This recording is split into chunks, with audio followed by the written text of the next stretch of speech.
열왕기하 20장 1절에서부터 11절까지 말씀. 그때 히스기야가 병들어 죽게 되매 아모스의 아들 선지자 이사야가 그에게 나와서 그에게 이르되 여호와의 말씀이 너는 집을 정리하라 네가 죽고 살지 못하리라 하셨나이다.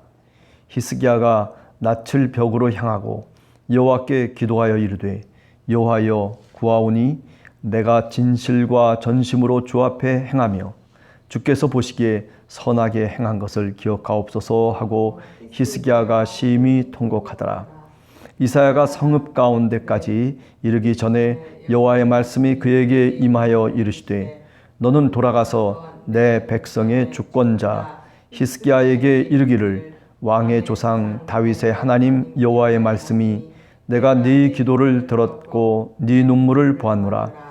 내가 너를 낫게 하리니 네가 3일 만에 여호와의 성전에 올라가겠고 내가 네 날에 15년을 더할 것이며 내가 너와 이 성을 아수르 왕의 손에서 구원하고 내가 나를 위하여 또 내 종 다윗을 위함으로 이 성을 보호하리라 하셨더라.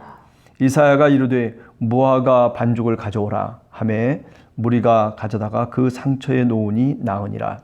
히스기야가 이사야에게 이르되 여호와께서 나를 낫게 하시고 3일 만에 여호와의 성전에 올라가게 하실 무슨 징표가 있나이까 하니 이사야가 이르되 여호와께서 하신 말씀을 응하게 하실 일에 대하여 여호와께로부터 왕에게 한 징표가 이 말이이다.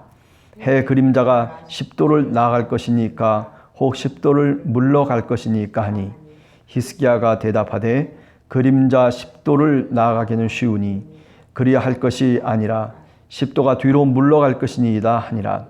선지자 이사야가 여호와께 간구하며 아하스의 해시계 위에 나아갔던 해 그림자를 10도 뒤로 물러가게 하셨더라. 아멘. 예. 우리가 어제도 히스기야 왕에 대해서 그죠? 18장, 19장을 우리가 생각해 봤습니다. 히스기야 왕이 참 국가가 어려운 일을 당하고 또 자기 자신이 여러 가지 문제에 봉착했을 때에 그는 다른 이스라엘 또는 유대 왕과는 달랐다라고 하는 거죠. 엘리야김이라든지 셈나라든지 요아라든지 이런 자신들의 부하들을 모아가지고 그래가지고 마음을 합하고 또 예루살렘 성에 있는 백성들을 설득하기 시작하죠. 또 그런가 하면 이사야를 찾아가서 이사야의 그 의견을 경청합니다.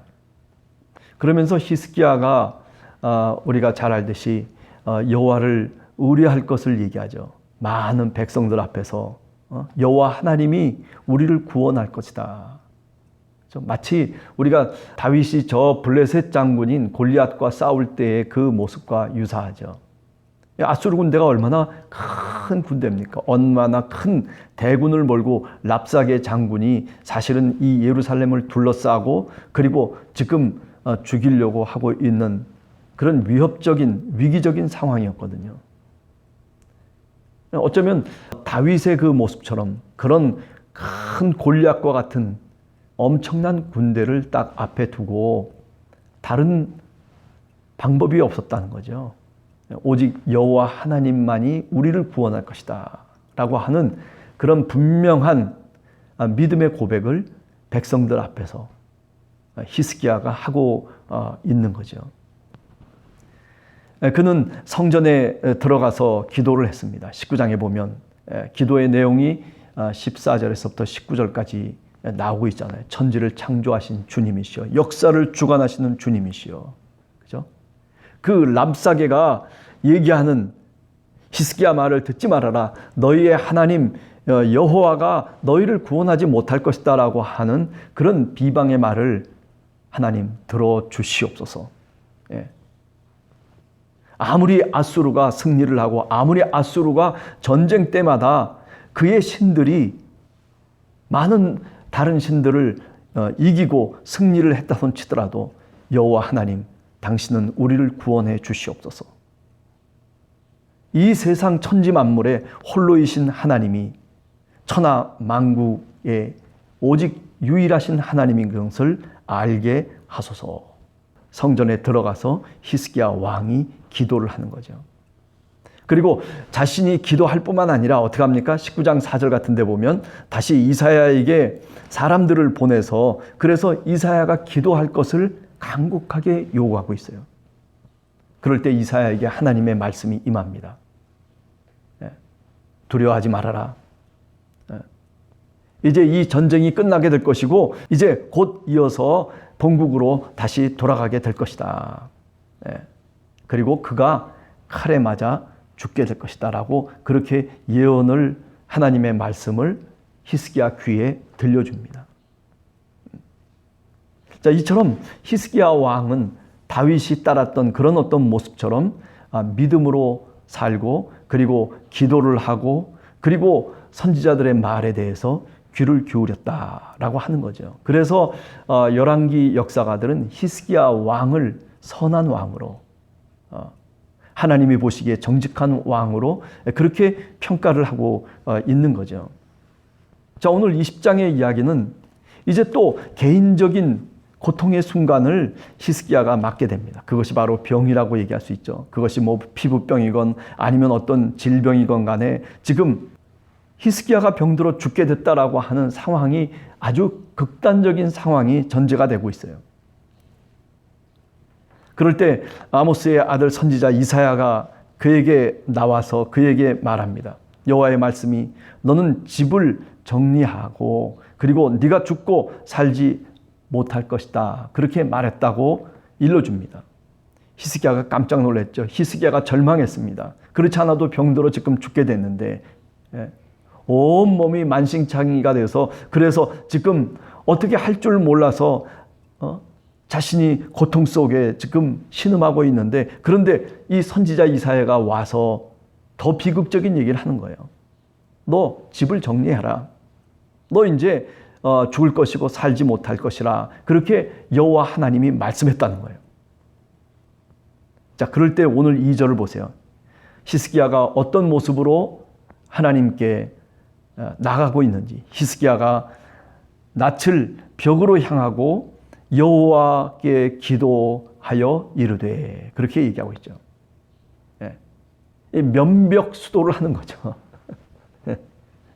아무것도 믿을 게 없다는 거예요. 아무것도 나는 이제 눈으로 볼 수 있는 것이 없다는 거죠. 그래서 벽을 보고 그죠? 이제 기도를 하기 시작하는 거예요. 누구를 향해서 기도를 합니까? 여호와 하나님을 향해서 기도를 하기 시작하는 거죠. 여러분, 우리가 종종 뭐 나중에 이 히스기야가 바벨론 사절단들을 맞아가지고 뭐 괜히 좀 뭐 자기 보물 참고 자랑도 하고 거드름도 피우고 뭐 이런 일도 사실은 있었지만은 그러나 오늘 이 히스기야의 개인적인 질병으로 인해서 하나님 앞에 다가가는 모습은 우리들이 좀 쫓아야 될 모습이 아닌가 그렇게 다시 한번 생각을 하게 됩니다. 좀 어려운 일이 있을 때 우리는 우리 힘으로 뭔가를 찾아내고 그리고 뭔가를 해결하려고 그렇게 애쓰는 것이 사실 우리들의 모습들이거든요. 그런데 오늘 히스기야는 그렇지 않았어요.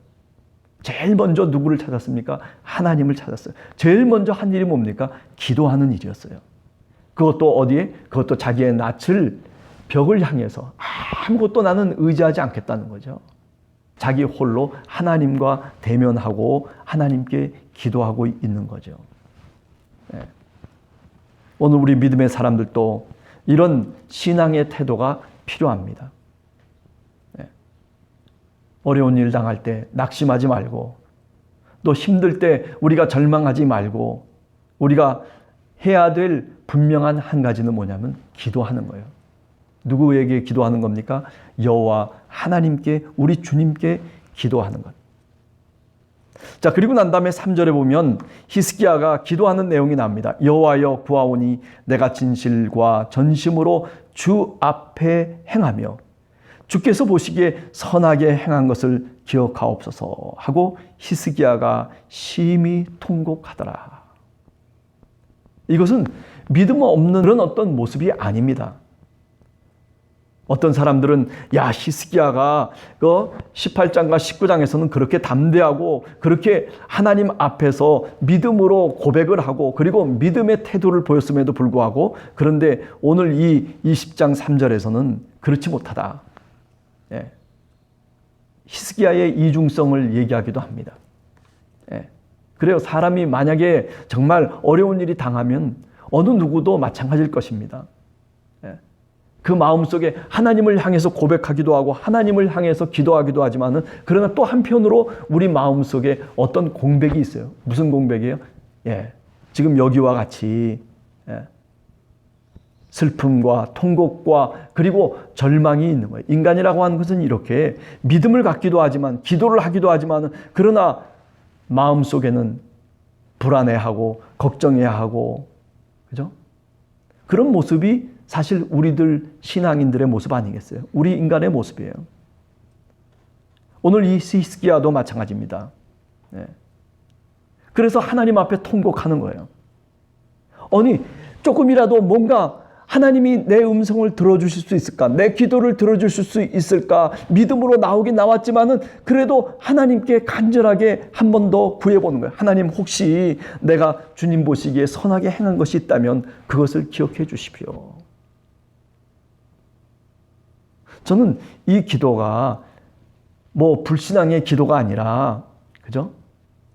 뭐 잘못된 기도가 아니라 정말 절실한 상황 속에서 뭔가 붙잡기 위한 뭔가 구원의 끈을 붙잡기 위한 그런 간절한 기도라고 저는 생각을 해요. 주여, 내가 잘나서 얘기하는 게 아니에요. 하나님, 내가 못나고 내가 죄인이고 내가 한 일도 없고 내가 하나님 앞에 이렇게 저주받은 인간으로 살아가는 그 모습을 그대로 보시고 계시지만 그러나 주님, 그래도 나에게 은혜를 베푸셨던 그때를 기억하소서라고 하는 거죠. 선하게 주님께서 나를 바라보셨던 그때를 주여 기억해 주시옵소서. 주님 앞에서 살아가려고 애를 쓰고 전심으로 그리고 진실로 살아가려고 했던 그 시간을 주님 기억해 달라는 그런 간절한 자기 연민의 기도라고 그렇게 오늘 3절을 우리가 말할 수 있습니다. 여러분, 우리도 이렇게 히스기야처럼 하나님만을 의지하며 또 어떤 때는 이렇게 그저 어떻게 할 수가 없어서 뭔가 구원의 끈을 붙잡기 위해서 하나님이 나를 생각해 달라고, 하나님이 나를 기억해 달라고, 그죠? 내가 그래도 전심으로 하나님께 무릎을 꿇고 기도했던 그 시간을 주님께서 아신다면 기억해 달라고, 내가 그래도 하나님의 뜻대로 살려고 애를 쓰고 그리고 좀 선하게 행동했던 그것 하나라도 주님 나를 기억해 달라고. 왜 이렇게 간절하게 기도하는 거예요? 그것은 하나님을 믿기 때문에 이런 기도를 하는 것이죠. 하나님의 능력을 믿고 하나님의 구원하심을 믿기 때문에 이렇게 간절한 마음으로 히스기야가 통곡하면서 그것도 심히 통곡하면서 그러면서 기도하고 있는 모습이죠. 오늘 우리들도 이런 히스기야의 모습을 한 번 더 깊이 우리 마음속에 새기기를 간절히 바랍니다. 자, 그랬더니 이제 어떻게 됐어요? 4절 이하에서 보면 이사야 선지자가 저 성문을 나가기도 전에 하나님께서 그 마음을 돌이키셨어요. 야, 하나님이 마음을 돌이키시는 거예요. 사실은 하나님은 원래 이 히스기야를 치료하기를 원하셨던 것 같아요. 이런 고통의 순간에 그 히스기야가 간절하게 하나님의 구원의 끈을 붙잡으면서 주님 앞에 무릎을 꿇고 기도하기를 하나님께서는 그거를 원하셨던 것 같아요. 고통 속에 있을 때 하나님을 찾는 방법을 이 히스기야가 다시 한번 깨닫게 되는 거죠. 내 고통 속에도 하나님이 함께 하시고 계시는구나. 그래서 이사야 선지자를 통해서 다시 말씀이 주어집니다. 뭐라고 얘기합니까? 왕의 조상 다윗의 하나님 여호와의 말씀이 내가 네 기도를 들었고 네 눈물을 보았노라. 내가 너를 낫게 하리라. 네가 3일 만에 여호와의 성전에 올라갈 것이다. 더 나아가서 내가 네 날을 15년이나 더 할 것이다. 15년의 문제가 아니죠. 하나님께서 이런 은혜를 주시고 하나님께서 이렇게 기도에 응답하시고 하나님께서 내 기도를 들으셨다는 거예요. 내 눈물을 보았다는 거예요. 이건 하나님의 사랑이에요. 하나님의 깊은 사랑입니다. 한 인간을 향한, 아니 히스기야라고 하는 유대 왕을 향한, 또 이스라엘 백성을 향한 하나님의 사랑일 뿐만 아니라 한 개인에 대한 사랑이에요. 나는 너를 사랑한다 라고 하는 그 음성을 들려주시는 거죠. 오늘 히스기야는 그렇습니다. 그렇게 당당하게 18장 19장에서 골리앗을 이겼던 다윗의 모습을 띠고 있지만은, 그러나 또 한편으로는 이렇게 한 개인적으로는 이렇게 연약한 한 개인이었다는 겁니다. 우리 신앙인이 뭐 그렇게 큰 무슨 신앙을 갖고 살아가는 사람들입니까? 사실은 우리도 히스기야와 같은 사람이에요. 이런 어려움을 당하게 되면 우리가 얼마나 괴로워합니까? 얼마나 울며 불며 그리고 무릎을 꿇으며 하나님께 기도할 수밖에 없는 존재가 바로 우리들 자신입니다. 그러나 그 기도를 하나님께서는 듣기를 원하세요. 하나님께서는 그 기도를 듣기 원하고 하나님께서는 그 눈물을 하나님께서는 보기를 원하시는 거예요. 인간이라고 하는 것은 이렇게 이런 눈물을 통해서 성숙된 신앙인이 되어가는 겁니다. 이런 눈물을 통해서 하나님은 우리를 더 단련시키시고 그리고 더 정금같이 믿음으로 살 수 있는 길을 우리들에게 느끼고 체험할 수 있도록 우리를 이끌어 가신다는 것이죠. 아니, 구하지 않은 것까지도 하나님은 더 큰 은혜로 보답하시고 계세요. 그게 6절의 말씀입니다. 내가 네 수명을 15년이나 더 할 것이다. 어쩌면 그의 수명이 몇 날을 못 갔을 수도 있어요. 병에 낫고 그리고 며칠 못 가서, 아니 몇 년이 못 가서 어쩌면 이 히스기야 왕이 죽을 수도 있는 그런 정해진 때를 살고 있는 히스기야 왕이었을는지 모르지만은, 그러나 하나님께서는 더 큰 은혜로 주시는 거죠. 네 수명이 이제 15년이나 더 할 것이다. 내가 너와 이 성을 아수르 왕의 손에서 구원하고 내가 나를 위하여 또 내 종 다윗을 위함으로 이 성을 내가 보호할 것이다. 너를 구원할 뿐만 아니라 이스라엘 백성과 예루살렘 성과 성전까지 다 내가 보호해 줄 것이다. 저 큰 원수인 아수르 왕으로부터도 내가 구원할 것이다 라고 하는 그런 엄청난 은혜를 하나님께서 더해 주시고 더 베풀어 주시는 거죠. 그렇습니다. 그럼에도 불구하고 히스기야는 이사야에게 다시 얘기합니다. 여호와께서 나를 낫게 하시고 3일 만에 여호와의 성전에 올라가게 하실 무슨 징표가 혹시라도 있으면 가르쳐 주십시오. 믿겨지지 않는 것. 이런 엄청난 말씀을 하시니까 그게 가슴 속에 담아지질 않는 거예요. 너무나 큰 은혜이기 때문에. 그래서 징표를 원했어요. 무슨 사인이라도 있나요? 이사야 선지자가 여호와의 하신 말씀, 그 말씀을 다시 히스기야한테 주고 있습니다. 불가능한 얘기죠. 해의 그림자를 10도 뒤로 물러가게 할 것이다. 이것이 과학적 사실이냐 아니냐의 문제를 떠나서 여기서 열왕기 역사가들이 우리들에게 얘기하려고 하는 것은, 하나님은 이렇게 은혜를 베푸시고 이렇게 불가능한 그런 인간이 생각할 때는 도저히 담아낼 수 없는 그런 하나님의 은혜를 우리들에게 베풀고 있다는 거죠. 어떤 사람에게 이렇게 히스기야와 같이 하나님을 믿고자 하고 그리고 진실되게 기도하고 그리고 어떤 일이 있으면 여호와의 성전에 들어가서 벽을 향해서 아무도 의지하지 않고 하나님을 의지하며 믿고자 하는 자에게 하나님은 이런 은혜와 축복을 허락해 주시고 있다는 사실입니다. 오늘 우리 함께하는 교회 성도들, 이런 히스기야와 같은 이런 믿음과 그리고 이런 신앙을 갖고 오늘 하루도 주님의 은혜 가운데 살아가는 하루가 되기를 간절히 주님의 이름으로 축원합니다. 기도하겠습니다.